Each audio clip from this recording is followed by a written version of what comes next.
So I am going on a run.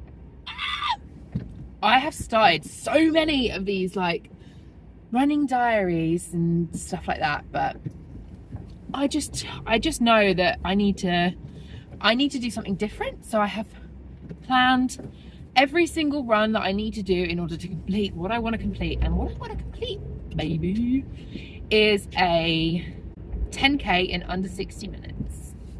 I know, which means I need to be able to run a kilometre in 6 minutes. So my plan is I'm gonna do 2 runs a week for the first 2 months, and then 3 runs a week for another month, and then 4 runs a week for the 4th month. I think that will be my most difficult one because I'm obviously working nights at the same time, but those runs at the beginning of the week where I'm working are going to be shorter runs, and then the ones at the end are going to be longer, so I've got more recovery time or whatever. But I think it will help overall with like my sleep, my appetite, feeling more comfortable like in my skin. I think it will just make me feel better, like knowing that I'm doing so much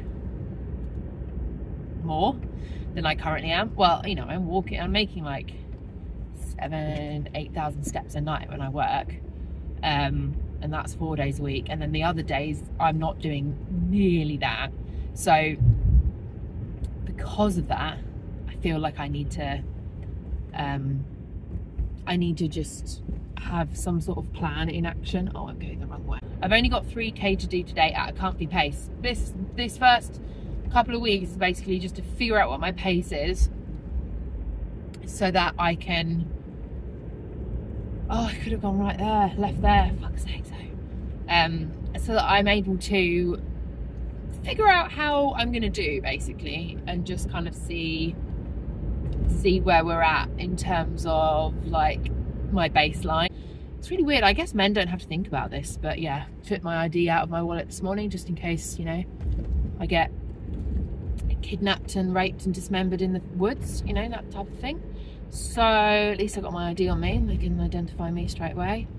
And yeah, so that's always a great time when your first thought as a woman, I'm going to go for a run, is make sure I've got ID on me, so if my body is found,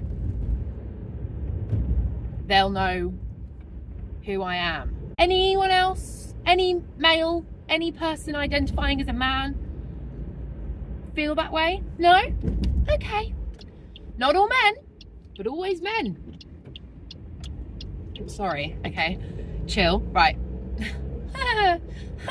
I'm just a girl. I forgot what a slow incline this bit is, but I'm just I'm just over 2k in. I'm on a little bit of a walk now. I'm going to walk up the rest of this hill. I did pretty well to start. I think I did about 1.5k at the beginning with no stopping, and then I was just about to start my next bit of running, and there were some dog walkers in front of me who were moving out of the way for me, because they have loud dogs, snappy dogs. And I was like, okay, I've got to run. And then I just ran too quickly to start, which didn't set me up for this hill. So that's why I'm pausing and talking now, trying to check also that I am at a conversational pace, because I need to be doing that, because I don't want to be pushing myself too much for risk of just hurting myself later on. I mean, my next couple of shifts at work, I'm walking around the whole time anyway, so it's not going to be too bad. But there's a lot of, like, you know, getting to the bottom shelves and stuff. But oh my god, I thought having my dog with me would be an asset, but no, it is a bit of a hindrance, to be honest. She's not really a running as you go. She's not really like a running dog, like who runs ahead and like catches balls or frisbees or anything. She just likes to ponder and sniff, which is really annoying when I want to run. But I got this, we've had this 10-meter training lead for, well, years, but it's just frustrating. Right, I let her off now as I'm walking. I'll walk the next bit. Olive, you having a good time? Olive. She's like, fuck off. Let me walk and sniff. But yeah, I haven't really been letting her do that. I'm like, come on, heel with me. And she does pretty well. But anyway, right, I'm gonna be downhill now for the rest of it. I think I've got half a kilometre to go, but it's been 21 minutes. So we'll see.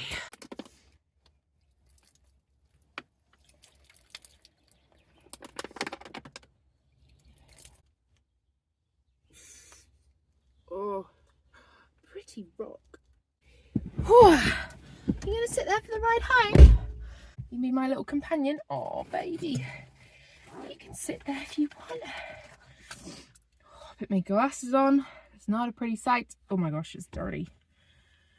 Right, I have to take that off, I think. Oh my lord. Oh my lord. Guys, I just did my first run. Feels a bit weird. It didn't actually take that long. Let's go in a bit more. Clear my windows. I'm heating up the inside of my car. I haven't done that in a while. Woohoo! That felt actually pretty good. I'm actually shocked, to be honest, at how good that was. I might need to just clean you off a bit as well. I feel pretty good. It was hard. The first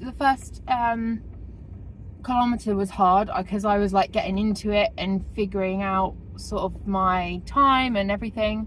I definitely don't need to come all this way to do that shorter distance, to be honest.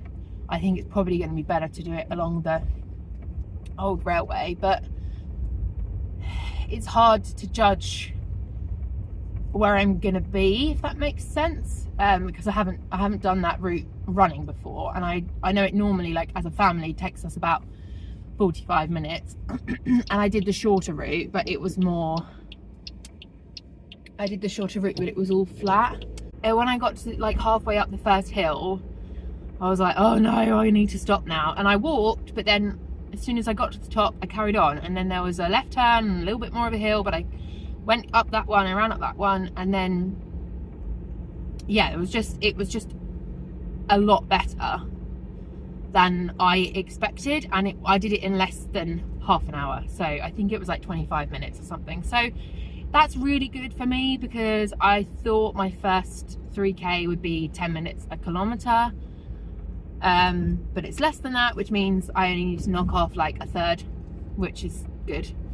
But I need to knock off a third consistently over longer distance, like way longer distances, like over 3 times that. So yeah, I'm glad it ended when it did, and I felt good, and I think it's a good start. Okay, oh my gosh, the sun is crazy. Right, it's run number 2, and I forgot my running pouch, so I'm gonna have to hold my phone and my car key because, or maybe I might have one of these little pouches. No, this isn't working. I might have one of those little pouches on my leggings, but I don't know.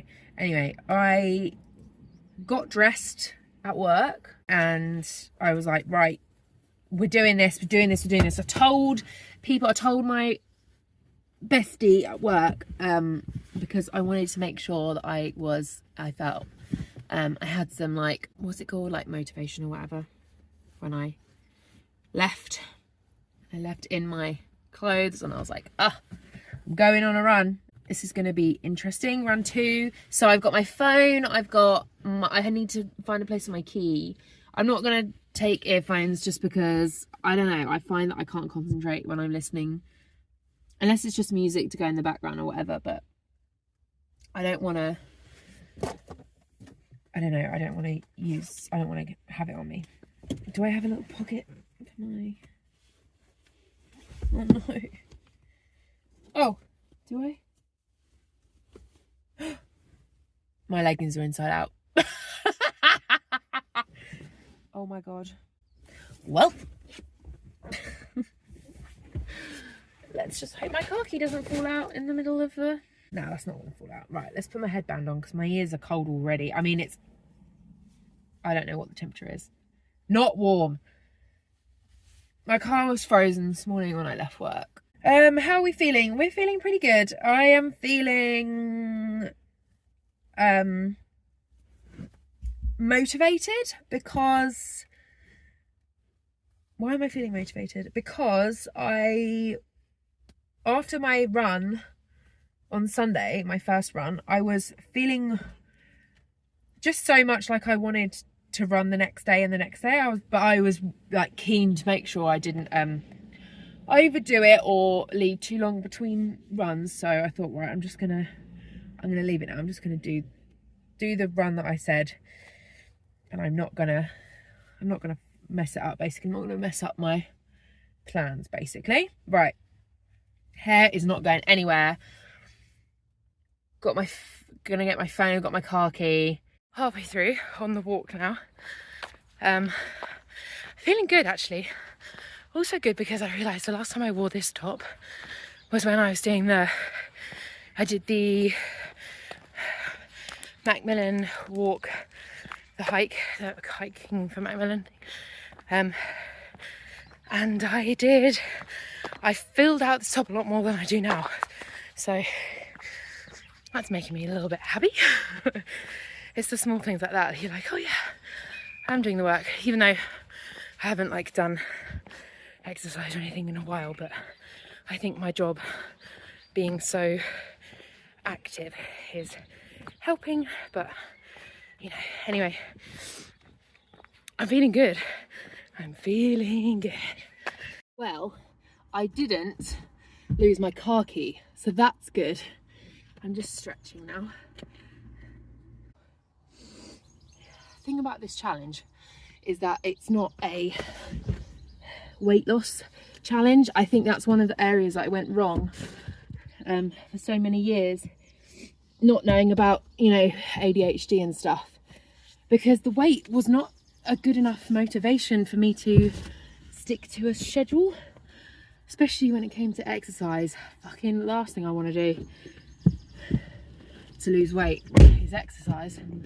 So it never really worked for me, which is why I feel so happy with how I've currently got it set up. So I'm going to close out this week's video by just kind of giving a bit of a summary of, I think maybe I already have. If I have already done a summary but it's been a rubbish job, I'm going to summarise it now and cut out what I said before. I'm basically doing this because I've run 2 half marathons before. Pre-kids, much heavier. And I did it in 3 hours and 6 minutes and 3 hours and 9 minutes, respectively, my first and second. So, however, I did like no training for that. And I hated it the whole way round. I hated it. I felt awful because I could see people going the other way to me, and it was just like the most demotivating thing, especially when you're running away from the finish line. Is just so awful. Like, it's actually heartbreaking when you're running away from the finish line, and then you're seeing people, when you come back round and you're going back towards the finish line, you're seeing people where you are with their medals that they finished, and you're like, I'm over an hour away and people are already back here. Like, this is crazy, and finished. So hi guys, editing Zoe here. Apologies for the voice. I've been singing all night and I'm a tiny bit hungover. Basically, I did a whole spiel and it's been really difficult to edit because I can't find the words. I missed all the words. I didn't make any sense. So the way that I have found is working for me in terms of balancing my ADHD brain with things that I want to achieve and getting fitter and adding exercise back into my life, I have found that a visual routine is really helpful. So I literally have went on Canva. I found a monthly calendar layout that I found really easy, like no pictures, no like mess, just literally like a nice title of the month and boxes. I wrote in Canva for every month, I wrote my runs out. I labelled them run 1 to 55. And then at the top of the month, I put how many runs there are in total, how many runs I've finished by the end of, how many runs I have finished already, like from the previous month, and how many runs I will have finished by the end of this month. And it was a really good visualizer. It's a really good visualizer to see how I'm coming along. The other thing is that I bought a pack of stickers that say, well done, you did it, amazing job. And every time I get home from a run, I can put a sticker on that run to be like, yeah, I did it. The other thing I do is once a week, I'm getting on the scale just to kind of see where we're at, because this, as I said, this isn't a weight loss challenge. It's just I want to see if what I'm doing is affecting my body in a positive or negative way, because I know myself. I know I am prone to overeating due to stress, or especially if I am exercising, I'll get in my head to be like, oh, okay, I can have XYZ more because I've exercised today. That is not a positive mentality, but it is a mentality that I have had pretty much throughout when I've started a teenager and understood about weight loss and all of that stuff, because being a woman in this century is fucking hard. Anyway, okay, not like being a woman in any other century has been any easier. I just mean, you know, with the influences of social media and magazines and tabloids and all of that stuff, you just get pushed this vision of what a woman should look like, and it really affects you as a kid and a teenager. And I don't want to do it, and I don't want my daughter to go through that. So this is it goes deeper, this challenge. Anyway, before I get too emotional, again, I am slightly hungover. So before I get too emotional, the other way that I'm making this a lot easier for me in terms of like sticking to a goal is incentives and rewards throughout the process. So one of my favorite things ever is the vegan breakfast wrap, the Beyond Breakfast wrap from Starbucks. I had to Ed, give me 6 numbers, and I circled those runs on my calendar, on my wall, and I know that at the end of those runs, I'm going to go to the Starbucks near me and I'm going to get a breakfast bap, and it's going to be amazing. He obviously went, well, 10, 20, 30, 40, 50, 55. And I was like, great, thank you. I wanted more random ones to be like, oh, number 12. Anyway, there we go. So I asked for it, I got it. And so those are the things that I'm doing to keep myself sticking to the goal. And fingers crossed this works, because I just want to add this normalcy into my life again of exercising and it not being a big thing. I don't enjoy running. Before now, I didn't enjoy running. So my 10k in under an hour thing is because I don't want to be running for more than an hour. I don't want to be outside for more than an hour. So if I could do 10k in an hour, I think that's pretty good. As I said at the beginning of this video, I've done so many of these like challenges where I've started this sort of thing and never actually finished it. So I think just the fact that I've got to the editing stage and I'm doing a post-editing or during editing update video, it kind of makes me feel like it just makes me feel really positive that I'm gonna do it and not just like forget about it. So anyway, thanks for watching. I hope you enjoyed, and I will see you very soon for the next installment. I don't know how to call it. I don't know what to call this series. 10k in under an hour challenge? I don't know. Thanks.